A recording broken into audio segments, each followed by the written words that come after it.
Hello everyone, mayam bu khurumjari. Ngasi aina semjarakadoi koigi bora ge singju ne ngari yaudbi bora ge singju tune ko. Ado mayam yengminarase kamaina semge haibado. Ado morok se koigi morok akangba angangbodo kitang thawdo torga kitang tawthokpire ko. Ado most preferable oibadi koigi hangam thawdo ina tawbiba. Sisina kitang magi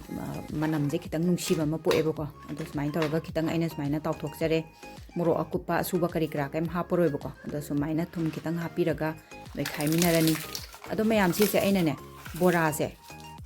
haudoga budi thammebo ko. Mamangi sigi video sigi previous video da bora se kamaina hoge habegi ama yaugibane post video ama. Ado mayam dum yengbirobo ko. Bora se koigi besan haubo bora na teba koigi mangan kanodo chana do adune mung dal ne toraga hauba bora ne sida aina maroi marang kari kra kem haptabida chamna koigi mathel khara maru marang khara hapaga dum semjaba bora ne bako adu sigi bora se yam hauba adaida aina si se kamai toroga amuk kari karamba recipe semba yage da gene ni sum yengbada koigi merames kumba degi nga chak cha da banumit laiten ge numit kumba da sum semaga chana na bagi aina sum ama mu puthok jaba ne bako si se aina sum khanjaba da smaina amtang charaga mayam sum tang try to haning bai tare ado mayam sum laiten ge numit de koina alu kangmet kumba degi thoiding asuba gumba de singju doi taraga su ngari yaudbi gumba sumaina ayamana dum oinei dana ko ado sigi bora ge singju su aina ne try tawbada ni rohum lak tawbada mase dum yam hauna pamna chana budu daina CCM tang mayam da share tawjage na in tawjarapane ado mayam su try toraga yengbiyo ko yam hawi ko kem yaudbi da ngari yaudbi da sumaina toraga maroi mapangjing ja hapa pasana to chanminare ado mayam aigi di maroi se khara kai tare phangbada available oidabani ko adudugi aina kitang sumaina kitang hapjaraga phadigom gati logo chang hapaga sumaina mesan minare ko ado mayam di tuning khok mara adagi laiten dinina adum tuning khok chadaba kharsu dum yaram bayai ti lokchu chadaba yaram bayai adubu aidi mana masing ni na ti lone phadigom ne khara dum hapjare ko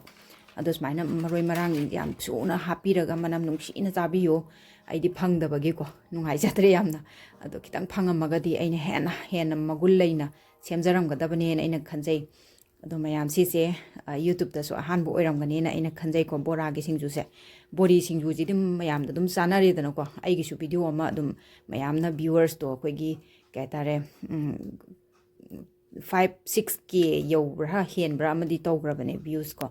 amadi yaujegibane ado mayam sai tawdana mangan khara pafor khara adagi kano khara hapjaraga phajana semjare aduga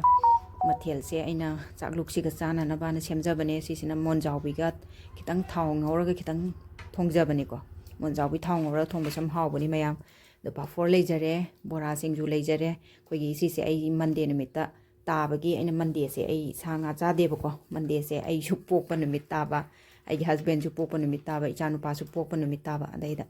aina kitang nungaitadana mande se ko ai ji mahadeva su kitang ningjayeba ko habedi lai kano gi natana koigi dharma karma gi sungna natana mahadeva gi mai ideology se aina pamjaba haitare loiselakpada ai gi channel se support tawbiramo subscribe tawdaba yawbiragana subscribe tawsinbiramo ko like comment share su tawbo kawbiramgano mayam aduga mathangda ano mayam pujarake mathangda mu thengnarase bye bye